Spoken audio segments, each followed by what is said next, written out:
Hey guys, so I just wanted to do a quick side-by-side comparison here of the performance between some nice high-end phones. We do have the XZ Premium. I wanted to compare it with the best of the best here in mid-2017. You know, check out the processing, check out the Wi-Fi, etc. So yeah, we're going to start them all up at the same time here. So we do have the S8, the LG G6 and the iPhone 7 Plus 256 gigabyte model.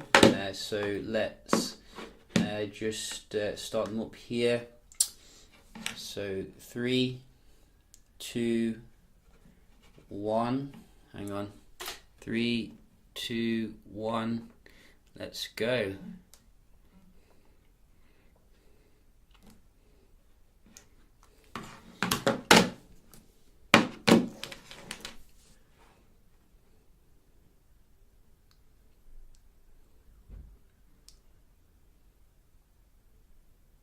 So you can see iOS always first here in terms of the boot up.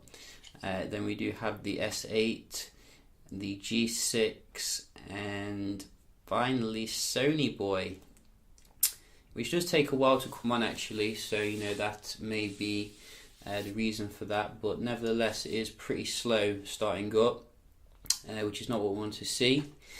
But nevertheless, I'm sure you're aware of the specs here. We are getting Exynos 8895 in the S8, Snapdragon 821, Snapdragon 835, and Apple A10. I nearly said Snapdragon then, but we did obviously get Apple's own silicon in its own phones.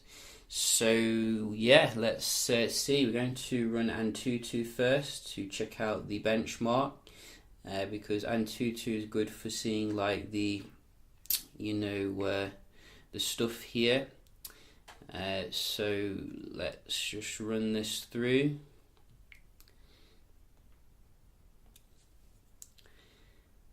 So let's go.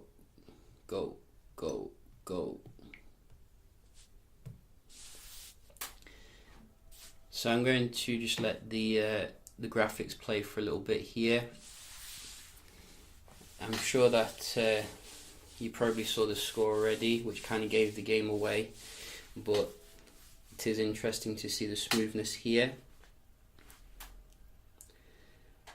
And you can see as well the contrast ratios, which I think Samsung is well ahead, let's just be honest, in terms of the contrast. I think they're all on the max brightness.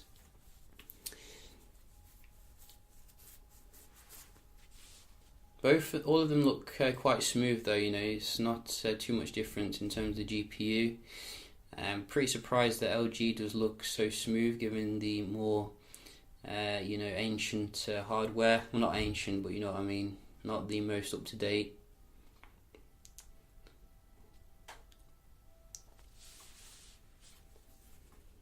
We have the full HD rendering now, which takes more toll. And you can see all of them breezing through it, very nice and smooth here, no real differences.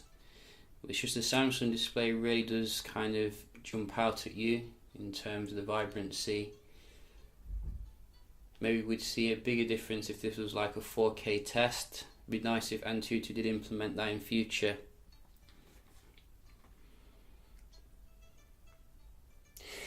So I'm going to fast forward the video now so it doesn't drag on for too long and we can get right to the end scores.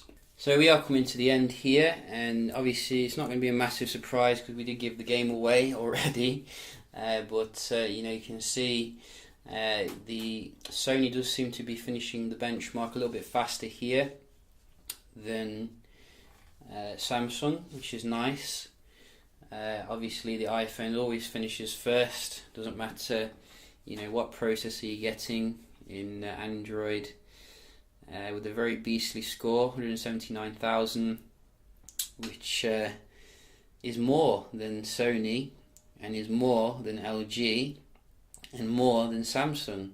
I'm very surprised actually Samsung is so low this year in terms of the benchmark, because usually Exynos is the best when it comes to your Android, but you can see Qualcomm's done some excellent work here to catch up this year, because they have been slipping over the last couple of years. So you know, fantastic score here for the XC Premium, but it can't just match the iPhone. Just imagine what the iPhone 8 is going to be. You know, that's going to be beast in terms of the Apple A11 kind of architecture. So very interesting, and we're just going to as well move on here to the Wi-Fi speeds, because we have seen some inconsistencies now and again with the Wi-Fi here. So I just wanted to get them all on the table and, you know, see. And I think LG's released, I think HTC's released a phone as well recently, which I might look out for. The problem is it just doesn't have much of a soul, so I'm not in a rush or anything. But you can see these are all on the same like network thing. Just start with the iPhone.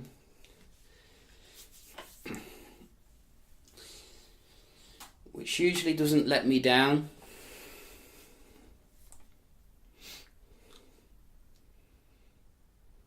Very decent, as you can see. And LG is also pretty good this year, even though it's using older processor for the Wi-Fi.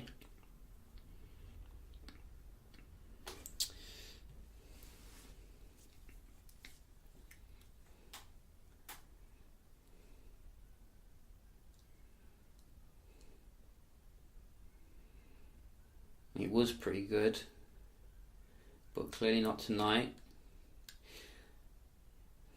How strange. I'm sure it's done better than that before. Maybe just having an off night. Samsung, it is your turn, which I've been quite disappointed with in terms of the Wi-Fi generally. Doesn't seem to be very consistent. I mean, it's decent, don't get me wrong, but Sony was killing it the other day in terms of the Wi-Fi, and maybe it'll perform today.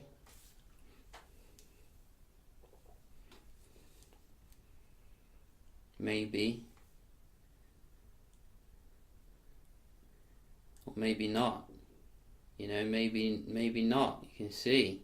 Wow. So Sony's really lagging behind today. I don't know why that is. Maybe, you know, it's not had coffee or something, but nevertheless, you know, those are the scores. Samsung is ahead, but only just for the Wi-Fi. But I think it's very interesting. As I said, you know, I think Qualcomm's definitely caught up here this year, and I think we're going to be getting a new Snapdragon next year, which they're already working on with LG apparently. So that's definitely going to be very exciting to see, you know, who remains on top in terms of the CPU. Apple's still very dominant, as you can see, even though the phone's like 6 months old.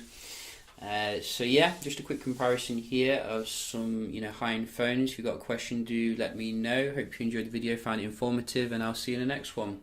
Cheers.